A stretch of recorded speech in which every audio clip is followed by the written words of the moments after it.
Most players that I'm seeing and working with, that shoot that 75 to 100 range, that struggle with contact and consistency, what they struggle with is the hips end up moving too far to the right away from the target.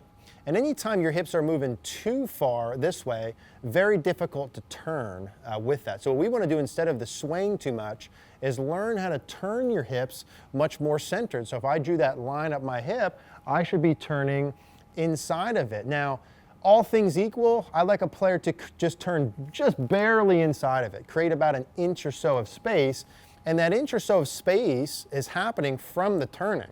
So notice as I turn my hips back, that's what's creating the space. My hips aren't really working forward, they're not working back, they're staying fairly centered, but I'm creating space with the turn on the way back. How I like my players to work on this is to have an object by their right hip, put my driver about an inch to the right of my hip at setup, and essentially I want you to not hit that on the way back.